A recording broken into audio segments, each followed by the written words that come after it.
When a grieving billionaire nearly runs over a homeless woman and her 3 children in the rain, he sees more than desperation. He sees a shattered soul, barely holding it together. Callista Wren lost the father of her children to illness, and, with him, the life she'd dreamed of. Welcome to Larry's Zone, a space dedicated to sharing emotional, inspiring, and heartwarming stories capable of healing hearts and reminding us of the importance of empathy in human lives. While enjoying this story, don't forget to give it a thumbs up and subscribe to our channel for more heartwarming stories. Snow fell in sheets, the kind that muted the world and blurred everything into grey. The cold had teeth tonight, and it bit through threadbare jackets and old boots like they were made of paper.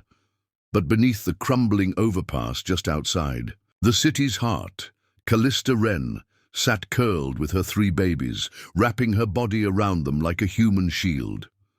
The twins, Eliam and Vireli, slept bundled on either side of her chest, their breath warm but shallow. Little Noria, the youngest by 10 months, fussed in her lap, her tiny fingers gripping Callista's coat like she feared being lost. "I know, baby, I know," Callista murmured, her voice hoarse from the chill and the long hours of silence. "Mama's here." Cardboard, a blanket with holes, and a makeshift curtain of trash bags. This was their castle. She used to have dreams once, a home with a porch, a man she loved, a future that glowed. That man was gone now. Silas had been everything, her anchor in the storm. But when the illness took him, slow and vicious, it didn't just leave her a widow. It ripped out her sense of time, hope, meaning. She had screamed into pillows until her throat went raw, begged God to send her back in time. But grief doesn't bargain. It takes and takes, then leaves you with 3 tiny souls and no idea how to go on. They had no family left. His folks were long gone. Hers were a door slammed shut the day she'd chosen love over their expectations. So she did what she could. Shelters when they'd take her, church basements, park benches, eventually this overpass. It was the closest thing she had to safety. And every night she whispered to herself, "Don't fall apart. They need you whole. Just one more day." A sleek black car cut through the slush on the freeway above. Inside, Evander Holt, billionaire and tech tycoon, stared out the tinted window. The gala had been another blur of fake laughs and champagne. Another reminder of how empty wealth could feel when there was no one to share it with. His driver, Marcus, asked if he'd like to go home. Evander didn't answer. Instead, he asked him to pull over near the underpass. Something had caught his eye, a shape in the snow. "Sir," Marcus frowned, "that's not a safe area." Evander had always hated being told no. Without a word, he opened the door and stepped into the freezing night. What he saw stopped him cold. A young woman, barely more than a girl, sat huddled with 3 infants. Her face was pale, lips cracked. She was shivering violently, but her arms never loosened their grip on her children. He stepped closer. "Hey," he said gently, his voice cautious. "Do you need help?"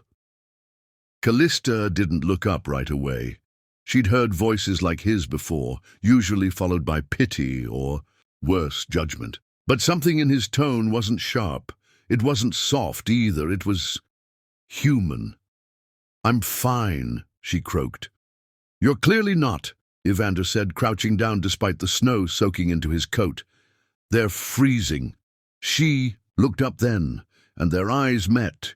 Hers were dull with exhaustion, but burned with fierce protection. He saw it instantly. This wasn't someone looking for handouts. This was a mother doing everything in her power to survive. "Who are you?" she asked, wary. "My name is Evander. I don't want to scare you. He hesitated. "I've lost someone, too." Something flickered in her eyes. He gestured to his car. "Please, just let me get you somewhere warm. For the kids." Callista stared at him for a long time. Every instinct screamed at her to say no. She didn't trust easily anymore. Men had offered things before, shelter, food, only to want something back. But the twins had started coughing yesterday, and Noria's cheeks were too red. Frostbite didn't care about pride. She nodded. The warmth of the car was almost painful. Callista cradled her babies as the heat thawed her fingers. Evander sat across from her, giving her space, watching without pressing. "Thank you," she whispered. "You don't need to thank me. Most people walk right by. I'm not most people." She studied him again. He was well-dressed, expensive coat, but his face held shadows, like someone who'd known the inside of grief, not just brushed it, but lived in it. He pulled a thermos from a bag and offered her hot cocoa. She accepted it with shaking hands. "They're beautiful," he said quietly, nodding at the children. "They're my only reason to breathe," she said, her voice cracking. "What's your name?" "Callista. That's a strong name." She gave a short laugh. "Not sure I feel strong anymore." "You are," Evander said without hesitation. "I can see it." They rode in silence for a while, the hum of the tires and soft breathing of the children creating a strange peace.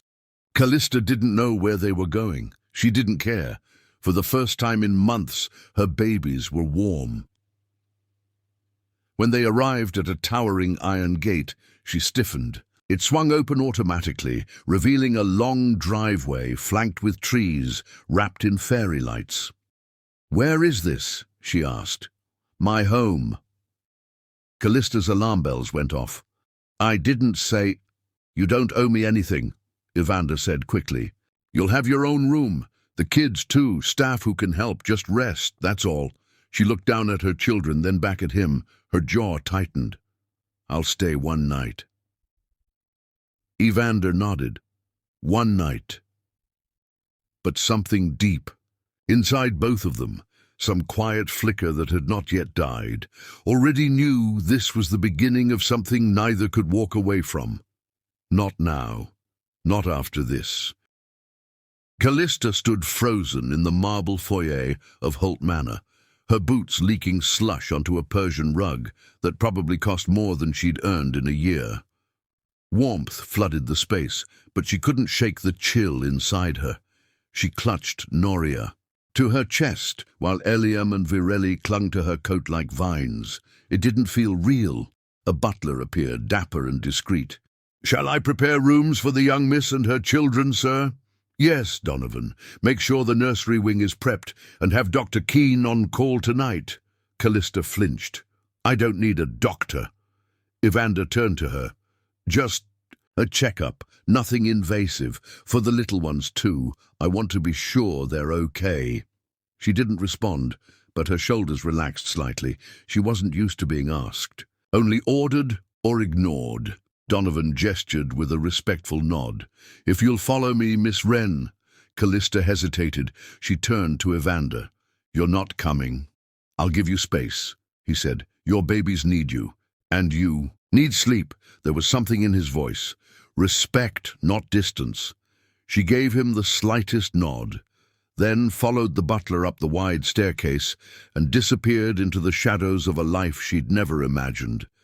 The nursery was more dream than room, muted tones, warm light, soft blankets. 3 cribs were already prepared, as if someone had known she'd arrive. A plush rocking chair stood near the fireplace. Callista didn't let herself sit yet. She undressed the children, checked them over, held them one by one until their breathing evened out. Then, for the first time in months, she took a shower. The hot water hit her skin like a confession. She cried without sound, letting it all fall away. The street dirt, the sleepless nights, the ache in her bones. When she emerged, a robe was waiting, and a tray of warm soup and bread. She stood for 5 full minutes staring at it. Downstairs, Evander sat in his study with a whiskey he wasn't drinking. The fire crackled. Donovan hovered at the edge of the room. "She's afraid," the butler said gently. "She has every right to be. You see her as someone." Evander looked at him sharply. "She is someone," Donovan smiled faintly. That's why I work for you. Evander didn't smile back. How many others have we missed, Don? How many Callistas under bridges? How many babies freezing in the night? The butler had no answer. Only the sound of the fire filled the silence. 3 days passed. Callista spoke little, always polite but guarded. She stayed with the children, rarely venturing past the nursery wing. She helped clean their space, folded her own sheets, refused offers of new clothes. The staff learned quickly not to fuss. On the 4th day, she found the small library. She stood among the shelves like she'd stepped into a chapel. Evander found her there, fingers trailing the spines of books as if remembering an old language. "You read?" he asked.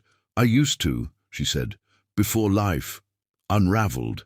He pointed to a corner where a tattered copy of Jane Eyre rested. "That one's seen war." "I love that book," she said before she could stop herself. "I read it in high school. I wanted to be someone strong like Jane." He watched her, thoughtful. "You remind me more of her than you think." She looked away, suddenly exposed. That night, she told him her story. They sat across from each other in the music room, the children asleep upstairs. No wine, no fire, just quiet and truth. She spoke of Silas, of the love that burned bright and fast, of laughter in a tiny apartment, of morning sickness and baby names whispered into darkness, of the diagnosis that came too late, the hospital visits, the silent goodbye.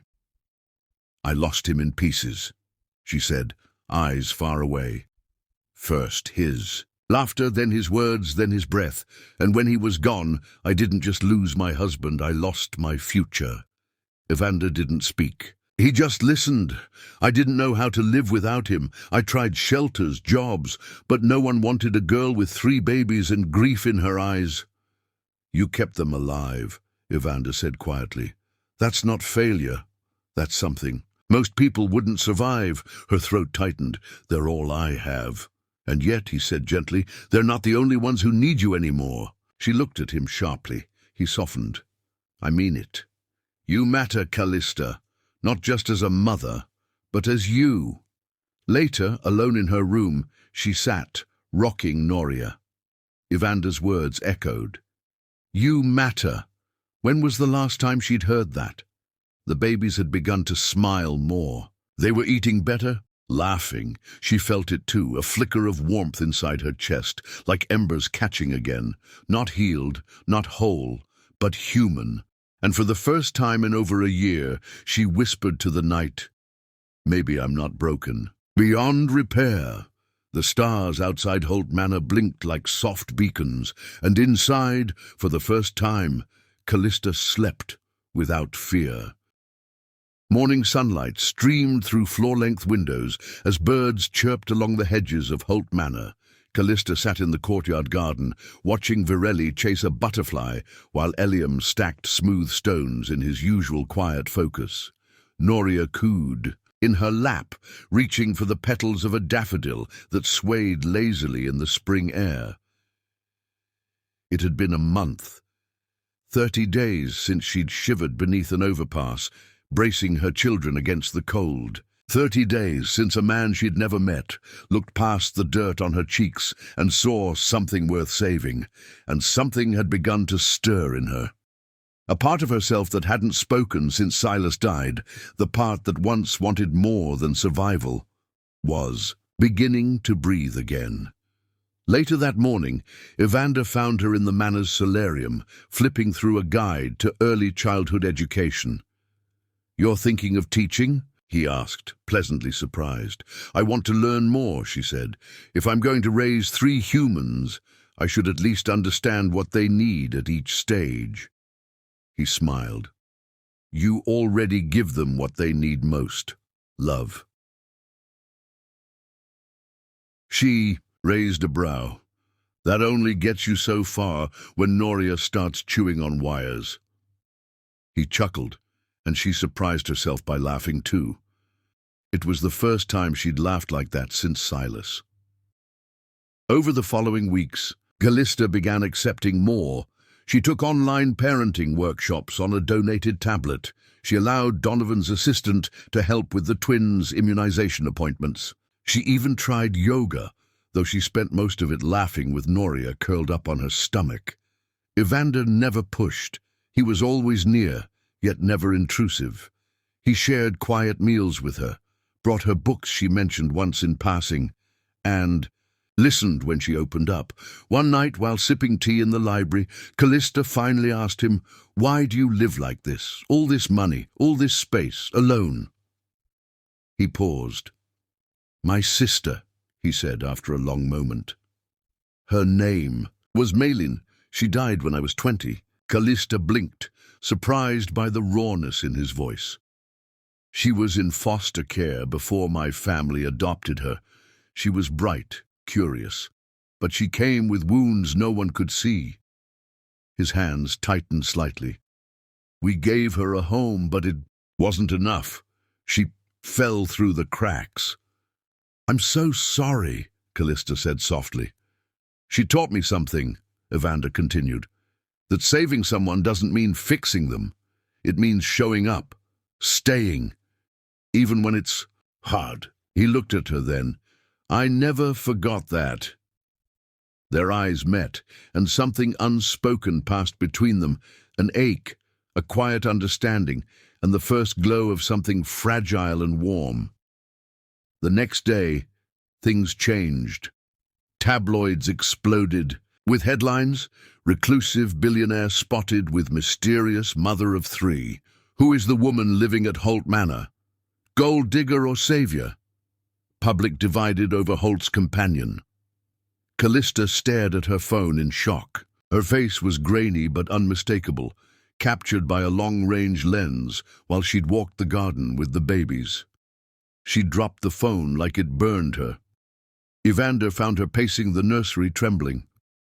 "This is what I was afraid of," she hissed, her voice thick with tears, "being turned into a joke, a headline. They don't know me." "They don't matter," he said firmly. "They matter if they hurt you," she snapped. "If they use your name like I'm just some scandal you're cleaning up." He took a step toward her. "Callista, I'm not ashamed of you."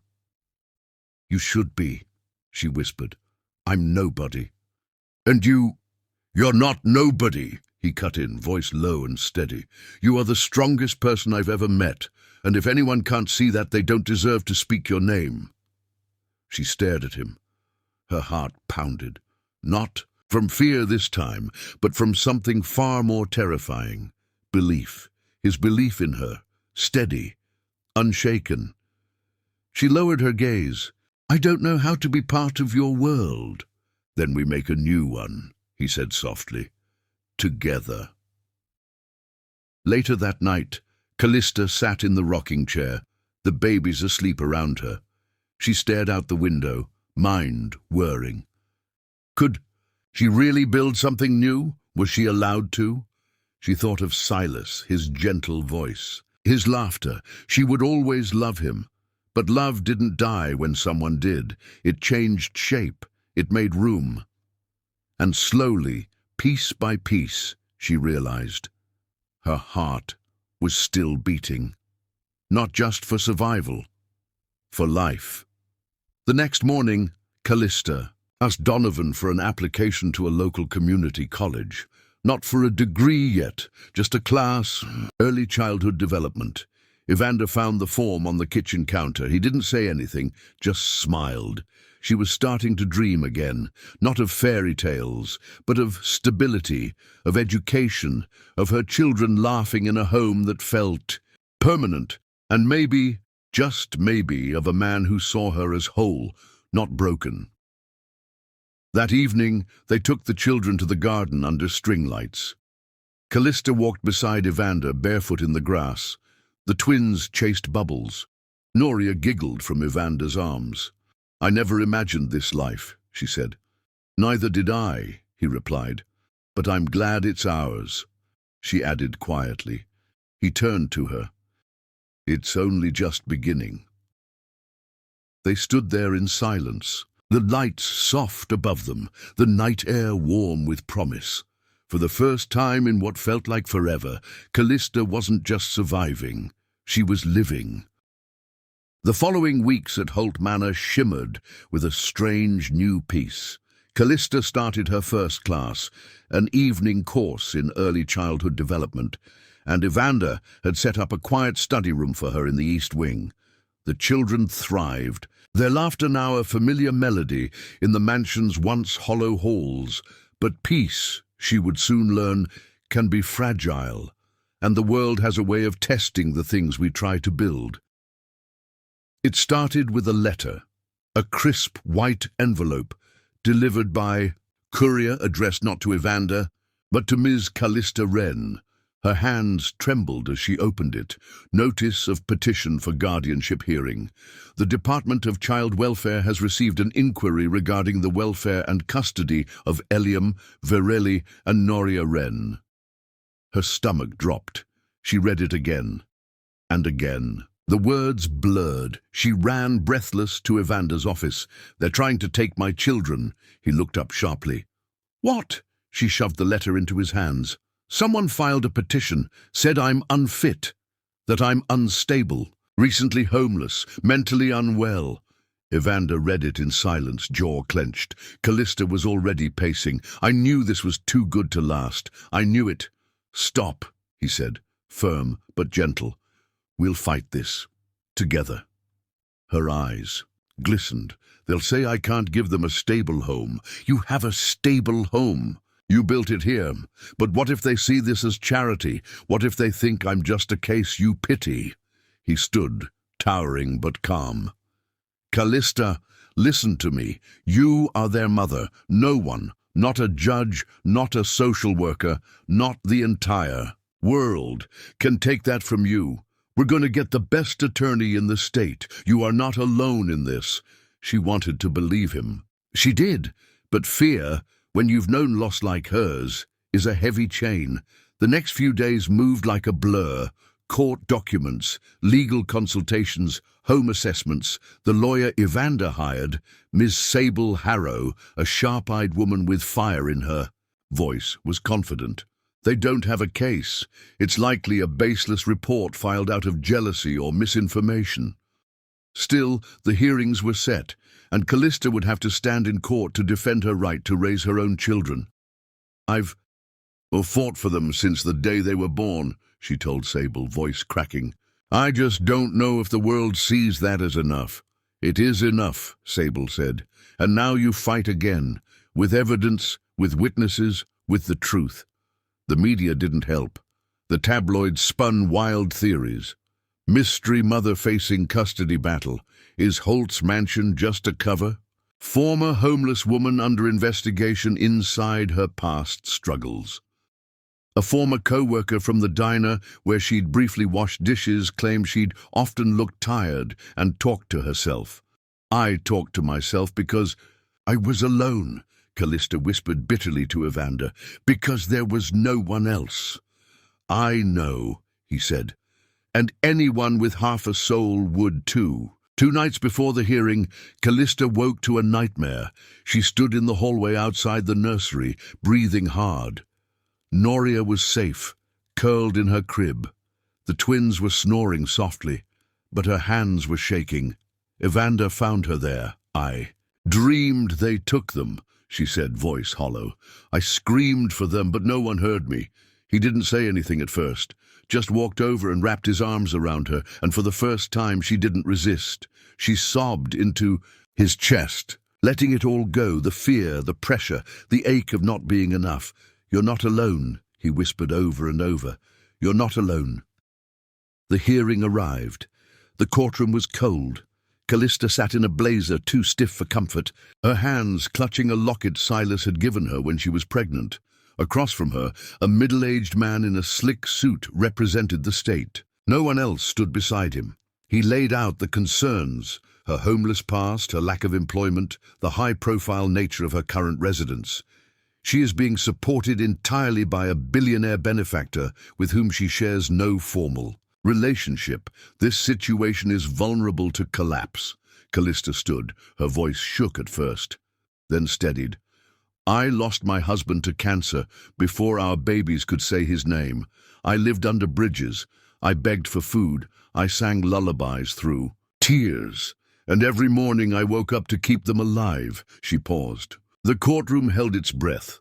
I was homeless, but I was never heartless. And I have never, not once, failed my children. Evander stood then. "I have known Callista Wren for 3 months," he said. "She's not just resilient. She is extraordinary.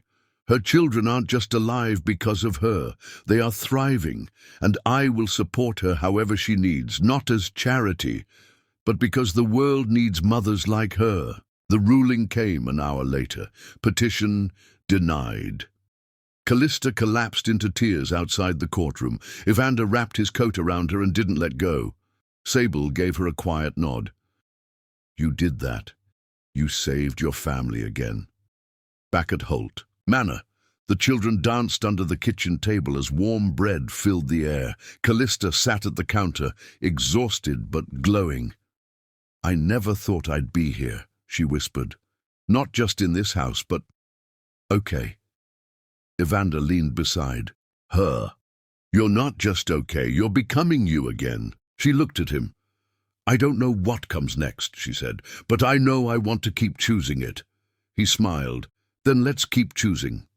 Together." And for the first time since Silas died, Callista didn't feel like she was moving forward alone.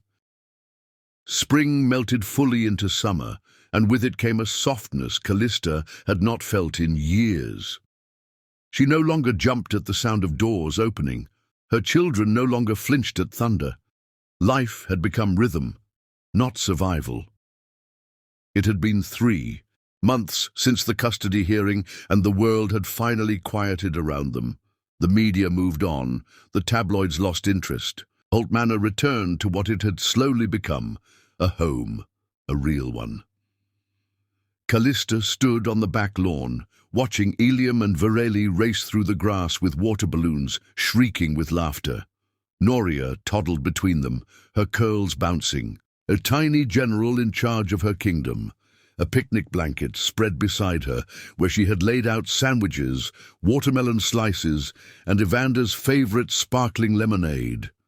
He joined her a moment later, loose button-up sleeves rolled high, hair tousled by the wind. "Are you ready?" he asked. She smiled. "For what?" "To see what happens when a man with no water balloon experience walks into enemy territory." Before she could respond, Vireli's war cry filled the air, and a balloon exploded against Evander's chest. He feigned dramatic betrayal, falling into the grass as the children leapt on top of him, giggling. Callista watched, eyes glistening. This was her life now. Laughter, grass stains, safety, and slowly love. That evening, after the children were asleep, they sat in the garden beneath strings of light and swaying willow branches. Fireflies danced lazily through the air. Evander poured her tea and leaned forward, his expression uncharacteristically nervous. "I've been thinking about something," he said. She raised a brow. "Is this about your plan to turn the pool house into a science museum for the twins?" "No," he chuckled, "though I stand by that idea." He reached into his pocket and pulled out a velvet box. Callista froze. "I'm not asking for a fairy tale," he said quietly. "I know what you've survived. I know your heart still carries pieces of Silas, and it should. I'm not asking you to forget him. I'm asking if there's room beside him. For me." He opened the box. Inside was a delicate silver band, with a small, luminous sapphire, deep blue like the sky just before night. "I love you, Callista Wren. I love your children. I love the life we've accidentally built. I want to choose you, every day, if you'll let me." Tears welled in. Her eyes. It wasn't the ring, it wasn't the wealth or the estate or the safety. It was him, his steady presence, his quiet belief in her. His willingness to build a life around who she really was, not who he wanted her to be. She took a breath, then nodded, barely able to speak. "Yes," she whispered. "Yes, I'll choose you too. The wedding was small, not a celebrity event, not a billionaire's spectacle. Just them, the children, a few close friends, and a reverend under the blooming magnolia tree in the back garden. Eliam wore a crooked tie. Virelli threw flower petals in all directions. Noria toddled down the aisle, holding a bouquet twice her size. Callista wore a soft white gown with no veil, just a single sapphire pinned over her heart, where Silas would always live. As Evander took her hands and said his vows, she realized something she hadn't dared to hope. Healing doesn't mean forgetting. It means remembering without breaking. 1 year later, Callista stood before a group of young mothers at a women's shelter downtown. She had come to speak, not as a guest of honor, not as a celebrity wife, but as someone who had been exactly where they were. I used to believe that surviving was the best I could do, she told them, but someone reminded me that I was allowed to live, to dream, to love again. She held up a photo of Eliam, Virelli, Noria, and baby Ives, the son she and Evander had welcomed just 2 months ago. You are not your past, she said. You are not broken, you are becoming. They rose to their feet and applauded, many with tears in their eyes. That night, back at Holt Manor, Callista tucked all 4 children into bed. Noria demanded 3 lullabies, and Virelli insisted on just one more bedtime fact about whales. She found Evander in the nursery, rocking Ives, his strong hand cradling their son's tiny head. She kissed his cheek, then rested her head against his shoulder. "Do you ever wonder how it all happened?" she asked. "Every day," he said, "and I'd live it all again to end up right here." They watched the baby sleep, the house quiet, the night holding them safe. And in the hush of that moment, Callista realized she hadn't just been rescued. She had risen. 10 years later, the wind danced through the apple trees behind the Holt family's countryside home, an old farmhouse Evander had bought and restored as a surprise gift for their 5th anniversary, not because it was grand or luxurious, but because it reminded Callista of the kind of home she'd always dreamed of. Warm, lived in, full of mismatched furniture, children's drawings on the fridge, and love in every corner. Callista sat on the wide porch swing, a book open on her lap. Not a self-help book, not a business plan, just a novel. Hers, because after years of keeping journals, scribbling late at night between feedings and laundry, Callista had finally published her first fiction book the year prior. A story about a girl who lost everything and still found herself. It was a quiet success. No red carpets, no book tours, but the letters came. From young women, from struggling mothers, from strangers who said, "You made me feel seen." That was more than enough. Evander emerged from the garden, hands dirty, beard flecked with grey. "You'll never guess what I just pulled from the ground. Don't tell me it's another oddly shaped potato. Worse, a heart-shaped carrot. I think the earth's in love with me." She laughed, throwing a pillow at him. "It's probably trying to flirt you into better crop rotation." Their children, now older, wilder, fiercely independent, were spread across the yard. Eliam was tuning a guitar on the back steps. Virelli painted on an easel by the barn. Noria sat under a tree, reading one of her mum's books. And Ives, who was 8 when they moved here, was now the philosopher of the family, usually found stargazing with Evander or asking deep questions like, "Do trees miss each other when one is cut down?"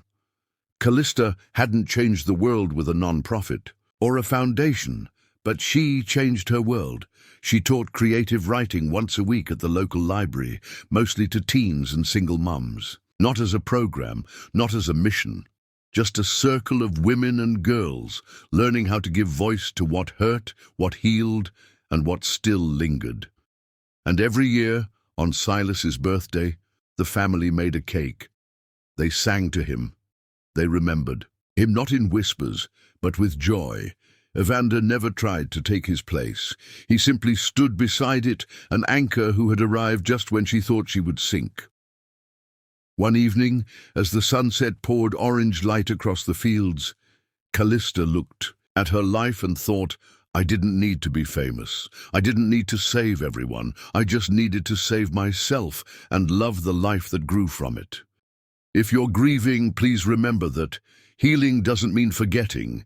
It means finding the strength to carry love and loss together. One breath, one step, one day at a time. You're not alone, and brighter days will come.